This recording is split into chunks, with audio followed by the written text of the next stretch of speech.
was a good team win tonight. You know, I was nervous about this game. We were going to see zone for the first time over a long period of time, and they zoned the whole first half and a lot of the second half. And we had a game plan I thought was really effective, allowed us to get in the paint, high post touches, dunks around the basket. So I thought our zone offense was really, really good for not having played a lot of it over the course of a season. 20 assists was really good.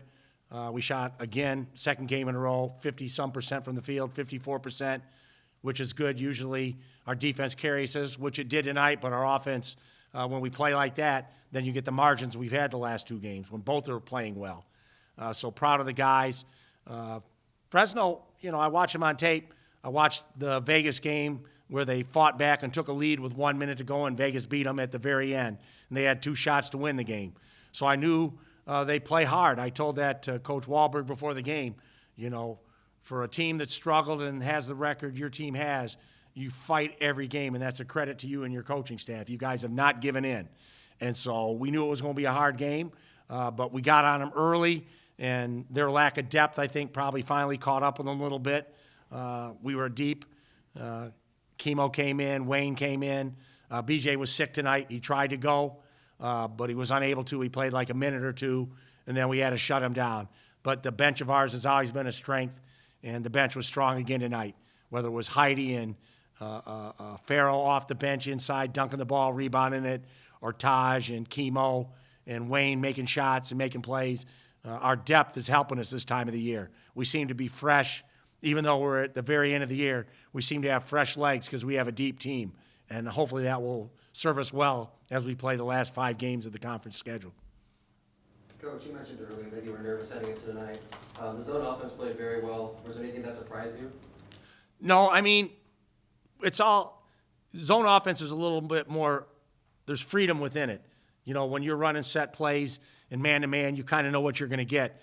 But as a coach, when you're running zone offense – they got to decide if they're going to hit the high post, or the plays are different than they play all year, and so it takes it out of the head coach's hands. So I was nervous over that we would turn the ball over too much. And I told him, let's reverse it. You know, every time we come in at halftime, you have 12 turnovers, and then I tell you you can only have 3 the second half, and you only have 3. Let's reverse that tonight. So I came in at halftime, they had 2 turnovers at half, and then they had 8 the second half, so they reversed it. But at least we didn't turn it over when the game started, and that's why we kept them from running, because we didn't turn the ball over. The only fast breaks they really got were on made baskets. And that's kind of to be expected. You know, nobody runs on makes, and they're one of the few teams that did, and they caught us by surprise. So once we got that worked out, I thought our half-court defense was really good. This is another one of those situations where you're expected to win by a bunch. If you don't, your metrics get crushed. If you do, it can really help you. Obviously, the win against Boise jumped you up 8 spots in Ken Palm. Tonight, you're up 32. I know you were coaching them really hard. How do you view those last few minutes? Is an opportunity lost, or is that just part of it? Just tell them. I mean, every point matters. We tell them that, and we want to play to the very end. I thought we did, you know. But you're running guys in and out of the game at the end that haven't played together much, and you know, you want it to be smooth and easy, but sometimes it's not, you know. So I thought the guys that came in at the end tried to run good offense. They had some good looks. And then like Fresno, I told you about Fresno. They don't give in. They're not going to quit. And so they played hard to the very end and cut a 30-point lead into a 23-point win, I think. So, you know, I'm not looking to pour it on another team. I would never do that. And even the timeout I took to sub guys in, I apologized in advance. I wasn't trying to stop the game and go to a huddle. I just wanted to get my subs in. But because TV needed another timeout, they made us take a full one. So I'm not trying to win at the other team's expense. I'm just trying to play good basketball with whatever group's in there till the very end. Do you expect to learn anything important over these next 2 games about your team? Yeah, these are the best 2 teams in the Mountain West right now. So we got a chance to go up there and tie Utah State for second place in the standings if we can win up there. And then we have New Mexico coming to us, who's on top of the conference. So these are the games we want. These are the good metrics games, you know. You can climb if you win these games. And if you lose them, you don't want to, but they're not going to punish you for losing games like that. You know, it's these games like Fresno where, you'll fall off the face of the earth if you lose a game like this. So this could have been a trap game tonight, sandwiched in between a really good performance against Boise and going to Utah State. But our guys stayed focused on the task at hand. I'm really proud of them for that. So you're obviously going back in altitude on this weekend, and before this game I was watching, I don't know if you're watching Kansas and BYU. It's the back end of 2 games in altitude. You would have flown home. I think they stayed and got absolutely destroyed. I watched Kansas State and Kansas play that road swing, and they both got beat both games. And I felt like saying, well, welcome to the Mountain West. That was our road trip, and then we'd go to Colorado State and Wyoming, and then we'd go to Air Force in New Mexico, and we'd have to stay at altitude, and it's hard. And they're finding that out themselves right now, and they'll have to make adjustments. And I don't want to take away from the way BYU played, but I don't know if they're 40 points better than Kansas on most nights. But I think you stay at altitude for 3 or 4 days, and you're going to get caught. You surprised those coaches haven't called you and said, hey, what do we do in these situations? No. They've got charters. I mean, they should be able to figure that out. They don't follow the Aztecs. We're hidden out here on the West Coast. Yeah, we're the Mountain West. We're hidden out here at the 8 o'clock start. So. That noted altitude league, Yes. League 12. Yes. Coach, I want to talk about Big Boy real quick. Last 2 games, you stepped up impressively on offense. Is there anything in the mindset that's changed, just, I guess, on Friday night to tonight? No, he's just getting better around the basket. He's getting down there and he's scoring at that angle. Earlier in the year, he's driving in there and just launching into the other big guy and falling down. He wasn't going to get that call, and we told him you're not going to get that call. So you got to play to 2 feet, play angles, and he's done a good job listening to what we had to tell him, and he's made adjustments in his game, and he's playing better because of it. Do you think this will continue? If it does, we'll be good. And if it doesn't, we'll struggle. So hopefully he continues to play well. How much is Bird bothered by his finger, you think? I mean, it bothered him in practice yesterday because the pain meds we had him on had kind of run their course. So it's painful. And when he's on the meds, he can deal with it. But when he's not on the meds, it hurts to catch the ball and do all those things. So we walk the line making sure that, we're trying to make sure that he's healthy and that we can manage the pain as best we can when it comes game time. So he's off the pain meds? No, I think he had a Toradol shot or something like that had just kind of worked through his system. So we're not giving all of those, then it's probably baby aspirin. I don't know. So I know it bothered him at practice. Any other questions for Coach? I had one other, just about Zion Collins. I mean, people know his story. He's out here playing again. When you see that, are you inspired by a guy who got a second chance and is at least given a chance to get an education to play basketball? Yeah, I mean, life is about second chances. So he's got his, and now hopefully he'll take advantage of it and live a productive life both on and off the floor. Big night for you guys tonight, pretty much a dominating victory from start to finish. Was there anything specifically that stood out to you guys about the victory today? I think it's just about the way we come out and play. We got on them from the jump. We had a game plan. We executed very well defensively and offensively, and I think that's what really helped us to get the win. We had a lot of motivation coming in tonight, and we just wanted to get the dub. Going against that zone, did it seem like they switched up the zone a little bit on you guys, or did they stick with that 1-3-1? Yeah, they were really in the same zone all game. We prepped really well for that. We knew they played a lot of zone these past couple of games, so we knew what they were going to come out in, and we executed very well against it. Were the coaches generally pleased with the performance, or what did they have said about the last 5-6 minutes?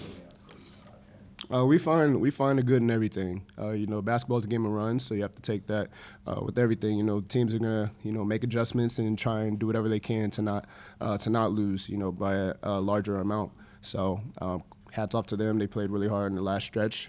We know we got to work on, get back in the gym and watch film to make sure no other teams do that to us again. In recent games, it's been like the big 10-plus point run that the team's been able to get momentum from. Just how was it different tonight, building on 4, 5, 6 different stretches where you make three baskets in a row? It really just comes down to my teammates trusting me. We practice every day, and I've learned to find spots where guys need to to see blind sides or whether it's behind me or behind them. Nick does a really good job at finding people, so just getting in his vision, Taj's vision, or really Magoon as well when he's in the post. So whenever they get the ball, I'm just ready because I know they're gonna make a great play. They're great playmakers. Like you guys were able to do pretty much what you wanted inside, 26 to 37 from inside the line. Just what did you see as opportunities for you and the other post players against all the zones that Fresno ran? Ask that one more time. What did you see for your chances to score, in the paint so much against all the zones that Fresno ran? We just try to attack the high post and the short corner, and when we get the ball in the post, we just take our time and get the shot we want, or if double team or whatever, we kick it out and find open teammates. It was a big night for you guys' bench today, 40 points off the bench. What does it mean for you guys to see that? It means a lot. Everybody contributed that played. So it's great to see that. And yeah. What did you like from some of your other younger post players? Miles Heide goes out, 6 rebounds again. Farrell Compton, 8 points, equaling the most he's had in the conference. It's great to it's great to see them flourish. Heidi's he's always been a great rebounder. Even in practice, and Compton he's a force. So it's good to him to have a good game tonight after a little rough stretch, and just rooting for them. For both you guys, ever since the halftime of the San Jose State game, do you feel like this team's really turned a corner? Yeah, I feel like we're playing with a lot more motivation. We know what's on the line. We know what's at stake. We know we have to go hard every single day in practice. The season's wrapping up. The selection Sundays and I don't know how many days, but it's coming up, and we want to have our names called. So we know that the rest of the season we just got to dial in and do whatever it takes to win. The next 2 games for you guys are pretty difficult to say the least. Utah State and New Mexico, the top 2 teams in the conference. What do you guys need to do, both of you as a team, to come out 2-0 in those 2 games? Stay together. I feel like in both of those games we had lapses. Really, at New Mexico, it was a rough game, but against Utah, we had the end of the game, which was really rough. We let up, and I feel like they took the game away from us. We let that game go. Against New Mexico, we really just got to dial in and understand our matchups, understand what they're looking for offensively and defensively, and how to exploit that. And we will come out on top if we just stay focused in practice, watch our film, and make sure we're locked in on both ends. The coach said he's gonna do the best he can to create the best game plan for us, and we all just gotta go out there, trust the coach, execute it, play with energy, and just keep playing with the edge that we've been playing with these past couple games. For both you guys, you're about to enter a stretch of games against teams that beat you, and I know you don't like to lose, and so a lot of motivation to play the game. Which of those teams do you really want to get? Utah State, UNLV, New Mexico. We want to get all of them. Oh yeah. All of them.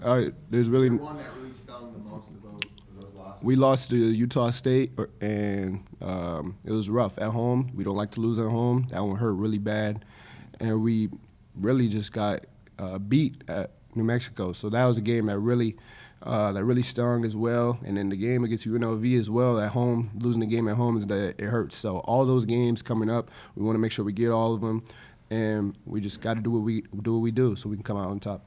Extra motivation when you lose a game you play. Yeah, most certainly.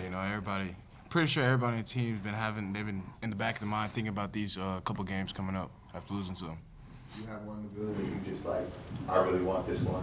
I want to win all of them. There's not one that's more important than the other. I just want to win all the games. Could you both discuss the emphasis on defense in tonight's game? It looked like there was a definite plan not to let anybody get shots off without 2 or 3 players contesting them.